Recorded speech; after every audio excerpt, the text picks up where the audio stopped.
a indicada de Trump para a Suprema Corte, abre aspas, não se trata de Amy Coney Barrett aplicando sua fé à lei. É sobre a aplicação correta da lei, sem ativismo. Essa moça aqui embaixo, ela já passou pelo Senado, né? Ela já fez não é debate. Os senadores fazem perguntas para ela, pro candidato à magistratura, e o candidato ou a candidata responde. E teve uma das senadoras, eu não sei se tá aqui o nome da senadora, mas uma das senadoras disse que a fé dela é um problema, né, para ela fazer parte da magistratura. E pelo que eu li e pelo que eu ouvi falar dela, ela parece ser constitucionalista. E ela costuma manter a jurisprudência, uma coisa que o Supremo brasileiro podia fazer, né? Manter a jurisprudência. Então, ela costuma votar a favor do que já tinha sido definido pela corte. Só que isso seria um problema, né? Porque aqui no Brasil, por exemplo, o caso da segunda instância já foi votado 3 ou 4 vezes, então não tem como votar conforme o anterior, porque o anterior mudou várias vezes. Vamos lá. Após 8 dias de intensa especulação, o presidente Donald Trump indicou a juíza Amy Coney Barrett para a Suprema Corte dos Estados Unidos, tornando sua decisão pública no Rose Garden, que é o Jardim da Casa Branca, neste último sábado, dia 26. Estou honrada com a confiança que depositaram em mim, disse Barrett ao presidente e aos que estavam no Rose Garden. Eu amo os Estados Unidos e amo a Constituição dos Estados Unidos, continuou. Estou realmente emocionada com a possibilidade de servir. Ela já tinha sido cogitada para a corte, para a Suprema Corte dos Estados Unidos em 2000 e... eu não vou lembrar o ano agora, 2018 ou 2019, que foi quando Brett Kavanaugh, eu acho que é assim que fala o nome dele, foi o escolhido pelo Trump. Até porque ela entrou na magistratura em 2017, né? Então, a confirmação de Barrett ao tribunal preencherá a vaga deixada pela juíza feminista. Não. Isso daqui não tá muito certo. Mas enfim. Ruth Bader Ginsburg. Que veio a óbito na semana passada, aos 87 anos. A confirmação de Barrett também consolidará uma maioria conservadora de 6-3 no Supremo Tribunal. A Constituição americana não diz quantos juízes a Suprema Corte dos Estados Unidos tem que ter. No momento ela tem 9, mas os democratas já falaram que se eles voltarem ao poder, eles vão aumentar esse número para que o presidente democrata consiga colocar mais pessoas na Suprema Corte para mudar essa maioria. Então tá 6-3, eles vão colocar, sei lá, mais 4 vagas no Supremo para ficar 7-6 pros progressistas, né? Então eles já falaram isso, só que a mídia não dá atenção. Só que se fosse o Trump falando isso, a mídia ia chamar o Trump de nazista, fascista, taxista, eletricista e etc. Mas enfim, a gente já sabe como a mídia é, né? Barrett falou da sua admiração pelo relacionamento próximo de Ginsburg com o juiz Antonin Scalia, seu mentor. Os dois, abre aspas, discordaram ferozmente na imprensa, sem rancor pessoal. Esses dois grandes americanos demonstraram que as discussões, mesmo sobre questões de grande importância, não precisam destruir o afeto. Em minhas relações pessoais e profissionais, me esforço para cumprir esse padrão. Fecha aspas. Barrett também disse que sua filosofia judicial é a mesma de Scalia. Fui escriturária do juiz Scalia há mais de 20 anos, mas as lições que aprendi ainda ressoam. Sua filosofia jurídica também é minha. Um juiz deve aplicar a lei como está escrita, os juízes não são formuladores de políticas, e devem ser resolutos em deixar de lado quaisquer opiniões políticas que possam ter. Trump chamou a juíza Barrett de, abre aspas, uma mulher de intelecto e caráter notáveis, fecha aspas. Eu olhei e estudei, e você é eminentemente qualificada, disse Trump com Barrett ao seu lado. É bastante grande esse texto, mas vamos lá. Na conclusão do anúncio, Trump brincou com o processo de confirmação. Deve ser fácil e extremamente não controverso. Ele encorajou a esquerda americana, os democratas, a aceitar sua nomeação rapidamente e a abster-se de ataques pessoais partidários. Não só ele pediu isso, mas os próprios democratas pediram isso. Eles querem evitar um novo efeito Kavanaugh. É o juiz que foi aceito anteriormente. Porque na época ele foi acusado de estupro, né, numa festa que aparentemente os homens faziam fila na porta para revezar a mulher, mas as acusações foram provadas falsas, a própria mulher desmentiu as acusações, e os democratas perderam uma grande parcela do eleitorado porque eles exageraram, digamos assim, nos ataques a Kavanaugh. Eu realmente não consigo falar o nome dele. Vamos lá.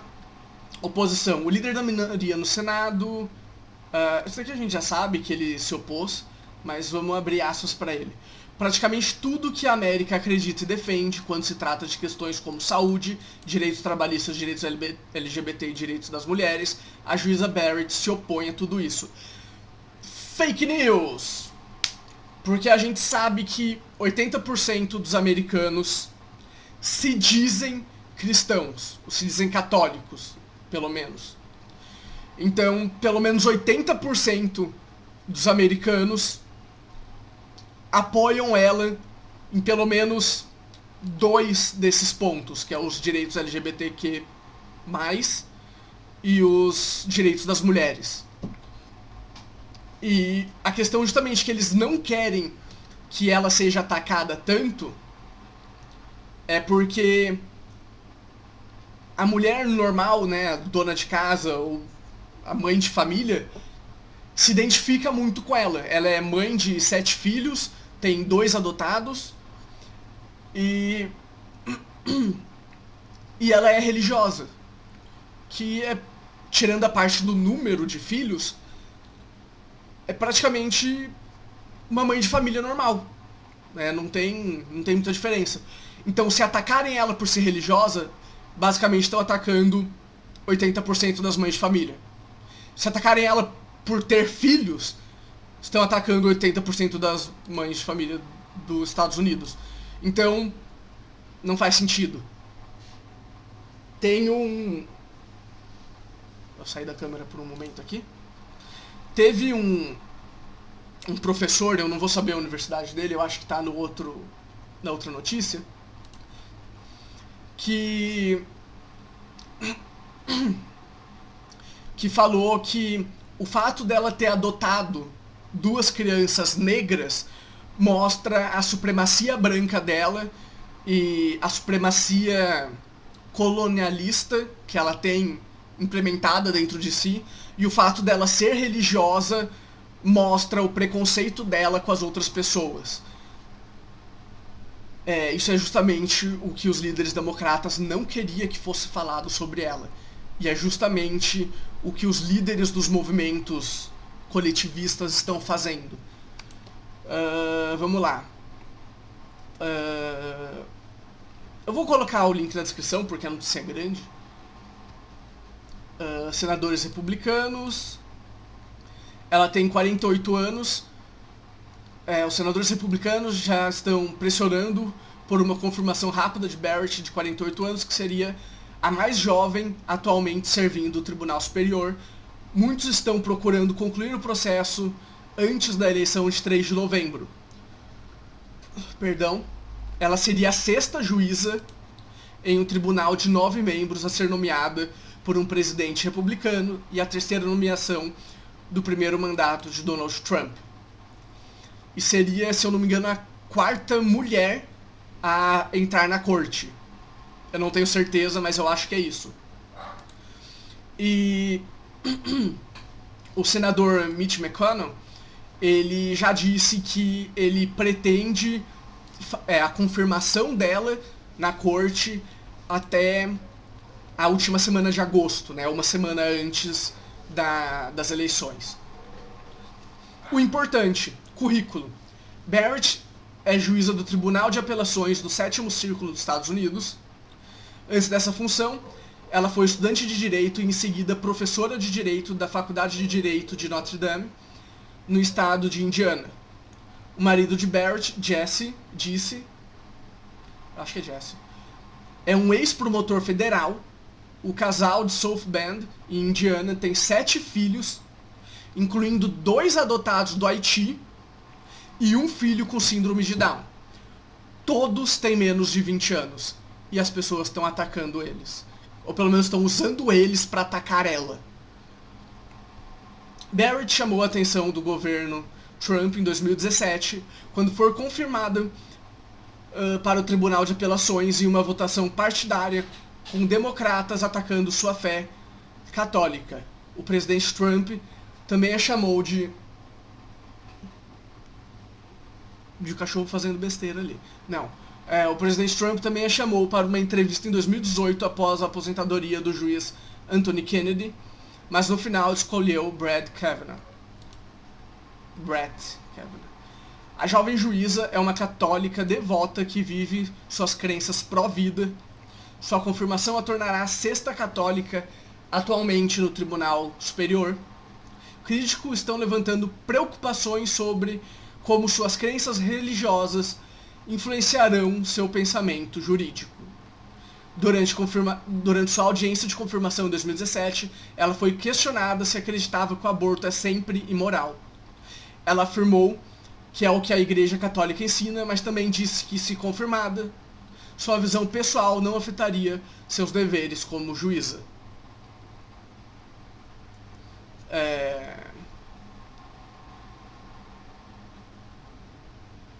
Vamos lá, aonde?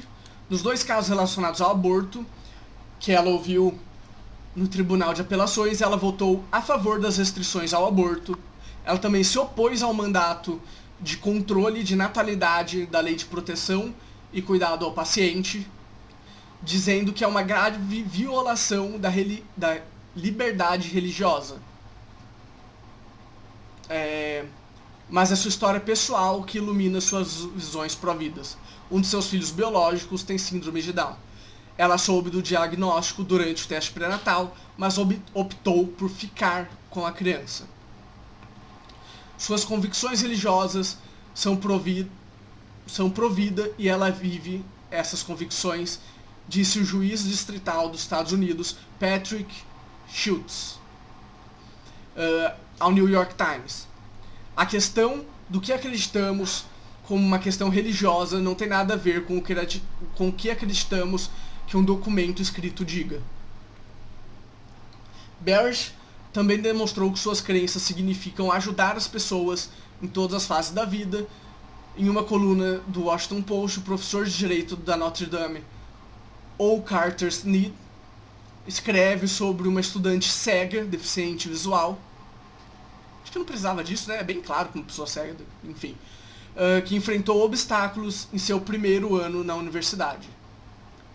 Quando a estudante pediu conselhos a Barrett sobre como conseguir a ajuda técnica de que precisava, Barrett disse: "Isso não é problema seu, é problema meu." Então a estudante tinha problemas para conseguir a ajuda e a juíza disse que não era um problema que a aluna devia se preocupar. Não é o aluno Não era um problema só da aluna, era um problema dela como professora também. Snead escreve, abre aspas, Barrett colocou a aluna sob sua proteção, orientou-a e garantiu que ela tivesse toda a ajuda de que precisava. Essa estudante se tornou a primeira funcionária cega da Suprema Corte. Então, uma estudante cega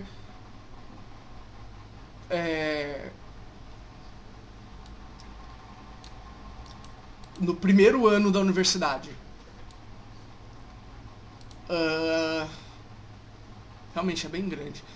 Aqui dizem que ela é a favor de um grupo pró-vida e dizem que ela é... Perdão? Dizem que ela é do grupo que criou a Handmaid's Tale, eu acho que é o nome do... Se eu não me engano, tem uma série ou um filme com esse nome. Mas que é uma série que mostra como esse grupo religioso obrigava as mulheres do grupo a só ficar em casa tomando conta das crianças e ela não podia fazer mais nada além disso, né? Reproduzir e cuidar das crianças. Então, só que isso já foi desmentido, não é o grupo que ela faz parte, é um outro grupo, mas continuam acusando ela do mesmo jeito. Trazer aqui do Axios. Democrata se sente engaiolados em estratégia para confirmar Barrett.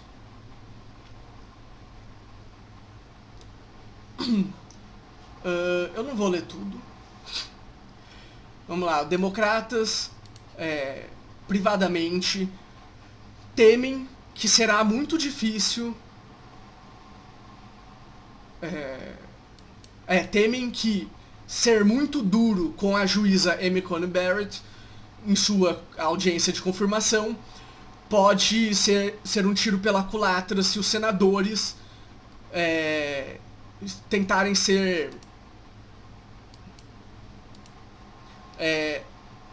o que exatamente é nasty? Não seria meio que asqueroso, né? Mas se eles tentarem pegar muito pesado com uma mulher que não é que ela se superou, mas ela foi bem sucedida em todas as faces da vida dela. Casamento bem sucedido, faculdade bem sucedida, filhos, religião, trabalho, ela é juíza, foi professora, então ela é uma mulher bem sucedida, e se eles atacarem ela muito forte, o eleitorado, como eu falei, as mulheres, mães de família, as matriarcas, podem pegar mal, digamos assim, com os ataques que eles fizerem. Mas eu vou ler só os pontos. Não, são bastante pontos. Eu vou ler os pontos aqui. Vamos lá. Mais um medo em Barrett. O caso da adoção. A estratégia adotada, nós temos que evitar isso. Deixa eu ver se eu consigo achar só quem falou. Não consigo ver. A senadora Dianne Feinstein. Eu acho que foi ela que falou. Não tenho certeza. Mas enfim, alguns liberais tuitaram ofensas sobre adoção ontem. Essa notícia é de hoje, então no domingo. Onde é que eu tava? Aqui. E foram colocados para baixo rapidamente. Uma senadora de alto cargo democrata ajudou, falando que o partido tem um plano de 3 partes para evitar essas armadilhas. Plano de saúde e plano de saúde. Healthcare, healthcare, healthcare. Esse é o livro de jogadas dos democratas. Focar os ataques e questionar Barrett, as visões de Barrett do plano de saúde, incluindo o ato de cuidados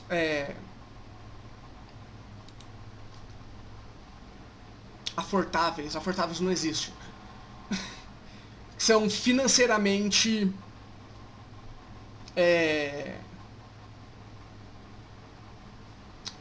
de baixo custo, pronto, e direitos reprodutivos. Argumentos que argumentam que ela vai ajudar a tirar a cobertura e proteção durante a pandemia. Detalhe, a pandemia já acabou, tá? Pelo número de casos no mundo, não é mais pandemia, é epidemia em alguns países. Estados Unidos, Argentina, Índia, acho que Brasil ainda é epidemia, mas não é mais pandemia, então é errado falar. Segundo um relatório da própria OMS, apesar que eu sempre falo que a OMS não é uma boa fonte, né? Mas tem que usar ela para dar os holofotes à senadora Kamala Harris. Pra quê? Enfim. Se prender a problemas incluindo direito trabalhista. Eu já trouxe no outro vídeo como a justiça trabalhista é um problema. Democratas também se sentiram engaiolados pelo calendário e as realidades do Senado. Cadeira judiciária no Senado, Lindsey Graham destacou 4 dias de audiências, começando em outubro 12 até outubro 16. Não, começando em outubro 12, 16 dias antes da nomeação. Perdão. 24 das 42 pessoas para a Suprema Corte que tiveram suas audiências feitas em 16 dias, disse Graham. Então, basicamente, ela está falando que eles pretendem aprová-la em apenas 16 dias e que das 42 pessoas que compuseram a Suprema Corte, 24 tiveram seu processo, suas audiências feitas em 16 dias. 18 levaram mais do que isso. Graham falando sobre a juíza Giannini, não sei quem que é essa, Pyro, na Fox News, falou que ele planeja enviar a nomeação para o Senado completo em outubro 26. Isso significa que a votação será feita na semana anterior ao dia da eleição. Dia da eleição, 3 de novembro. Que não vai ser dia, né? Vai ser mais para meses, provavelmente, com o sistema de votação por correio universal que os democratas querem passar. Democrata conhecidos... Democratas sabem que há pouco que eles podem fazer para impedir isso, já que o líder da maioria no Senado, Mitch McConnell, já tem os votos. Existem 53 republicanos, se eu não me engano, no Senado e 47 democratas. Então, 3 republicanos teriam obrigatoriamente que votar com os democratas contra o próprio partido, contra os seus eleitores, contra o presidente dos Estados Unidos, para empatar a nomeação. Eu não sei exatamente o que acontece se empatar. Mas, continuando, nós poderíamos ir devagar. Talvez horas, talvez dias no máximo. O senador Dick Durbin, de Illinois, o segundo maior ranking dos democratas, falou ao show esta semana da ABC. Mas nós não podemos parar o que está por vir. O que nós deveríamos fazer em relação a isso agora é ser respeitosos. A base democrata está pressionando os senadores para, abre aspas, ir o mais longe possível, ir tão longe quanto boicotar as audiências de confirmação, o Washington Post reporta. Só que, se eu não me engano, que eles não têm como boicotar, né? Se eles não forem para votação e os republicanos forem, ela vai ser aprovada por 53 votos a 0. Então, realmente não tem muito o que fazer.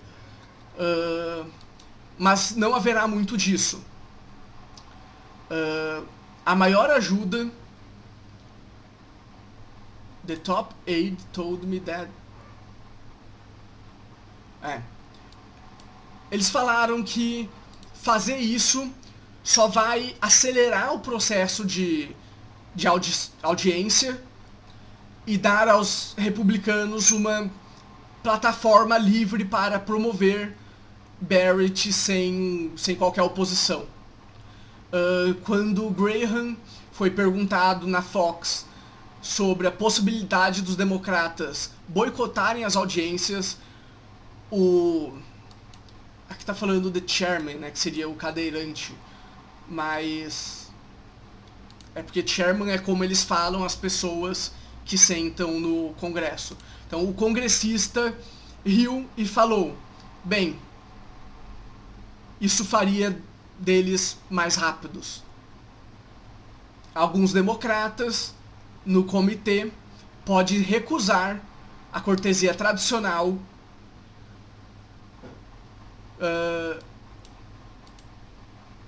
a cortesia tradicional a Barrett. Entretanto, quanto mais coisas os democratas fizerem para conferir legitimidade a esse processo, the more things Democrats do that confer legitimacy on this process. Um operador progressista falou menos paciente progressistas vão ficar com eles. Tá? Então eu tinha que ler o final, né? Eu odeio quando eles fazem isso, colocam metade da frase, aí falam que uma pessoa disse e colocam o resto da frase. Então, abre aspas, quanto mais coisas os democratas fizerem para conferir a legitimidade do processo, menos paciente os progressistas ficarão com eles. Então os progressistas vão começar a se rebelar, entre aspas, com os democratas se eles demorarem muito. Mas é isso. Algumas pessoas falam que ela não tem tempo de casa, digamos assim, porque ela virou juiz em 2017, então ela tem 3 anos de magistratura, menos até que isso, né? Dependendo de quando ela entrou para magistratura, menos ou mais, entre 2,5 e 3,5 eu diria. Mas é isso. Uma conservadora, quer dizer, outra conservadora na Suprema Corte Americana. Lembrando que a primeira pessoa que o presidente dos Estados Unidos, Donald Trump, indicou, que foi aceito na Suprema Corte, por várias vezes votou contra o que o presidente falava. Então o presidente tinha uma posição e o juiz votou contra essa posição dele. Então ele não é um voto garantido dos conservadores. Várias vezes ele foi o voto decisivo, né? Teve uma Foi 5-4 e o voto dele, que era para ser considerado um voto conservador, foi um voto progressista, digamos assim. E aparentemente ela vai ser meio que a mesma coisa. Ela vai seguir o que ela acha que tem que ser feito. Mas é isso.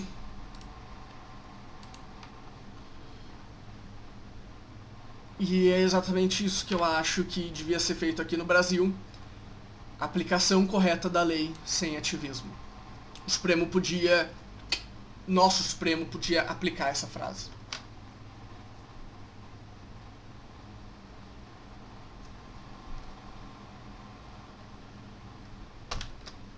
É o quê?